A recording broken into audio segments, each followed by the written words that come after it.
უპრეცედენტო პროტესტის მე-100 დღეს დაკავებული ოპოზიციონერები უკვე თავისუფლები არიან, თუმცა პოლიციის განყოფილებაში წინააღმდეგობის ერთ-ერთი სიმბოლო ლაზერი დაიტოვეს.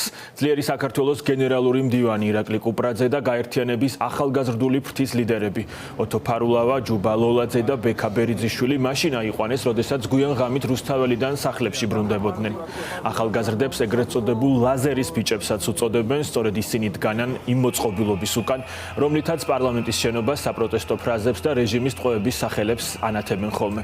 ოპოზიციონერების წინააღმდეგ ოცნების შინაგან საქმეთა სამინისტრომ საქმის წარმოება დაიწყო. რა მოტივით ლიზი ვეკუა გვერდება დეტალებით პირდაპირ ეთერში. Diakhluqa gushin dakhloებით საღამოს 11 საათზე მას შემდეგ რაც პროტესტის მე-100 დღეს რუსთაველის გამზირზე საპროტესტო აქცია დასასრულს მიუახლოვდა.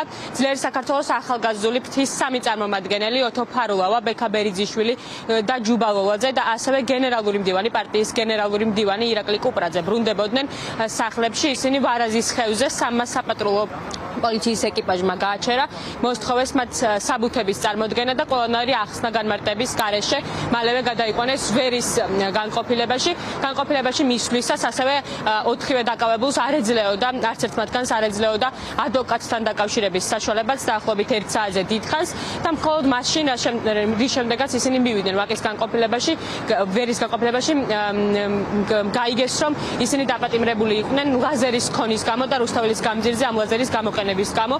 რუსთაველის გამზირზე პარლამენტის შენობიდან ძალიან კარგად ახსოვთ აქციის მონაწილეებს ეს ლაზერები, რომელზეც წერია ხოლმე იმ დღის ასე ვთქვათ შეძახილები თუ სხვადასხვა რამ რაც უკავშირდება საპროტესტო აქციას და ამის შემდეგ ვერის განყოფილებაში დაახლოებით რამდენიმე საათში მალევე ბექა ბერიძიშვილს ახალგაზრდული ფრთის ერთ-ერთ წარმომადგენელს დაუწერეს 2000 ლარიანი ჯარიმა. ისინი მალევე გამოუშვეს 4-ვე მათგანი, თუმცა დააპატიმრეს ლაზერი, როგორც თქვენ აღნიშნეთ.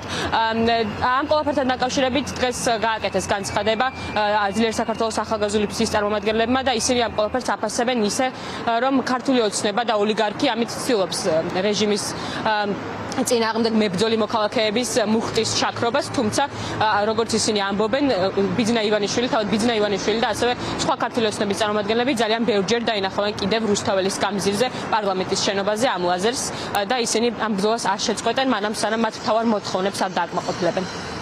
აქციის შემდეგ ჩვენ ძლიერი საქართველოს ახალგაზრდული ორგანიზაციის გუნდი და ჩვენი გენერალური მდივანი ირაკლი კუპრაძე ბრუნდებოდით სახლში, სადაც უკვე გზაში ვარაზის ხევზე გაგვაჩერა საპატრულო პოლიციამ. მივხვდით რომ სავარაუდოდ ლაზერის დაკავების და სპეცოპერაცია იყო. მოვიდა დაახლოებით 4 ეკიპაჟი. შემდეგ არ გვითხრეს რატომ გადაგვიყვანეს განყოფილებაში, ვერის მესამე განყოფილებაში, სადაც 1 საათის განმავლობაში არ ჰქონდა საშუალება დაკავშირებოდით ადვოკატსაც კი.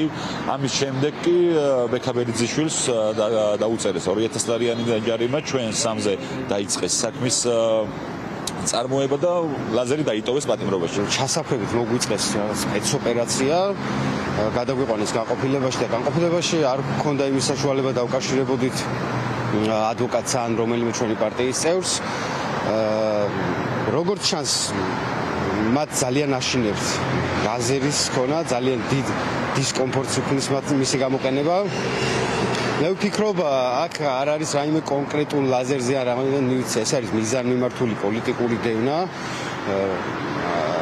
ალბათ ეს იქნება ლაზერი თუ ლაზერის გარეშე ეს ბრძოლა გაგრძელდება და დასრულდება ქართველი ხალხის გამარჯვებით. ეს რეჟიმი ანუ სიგიჟეებზე არ შეიძლება რომ მაგალითად რაღაცა ცემით, დაჯარიმებით, ლაზერის დაპატიმრებით მუხტი შემცირდეს.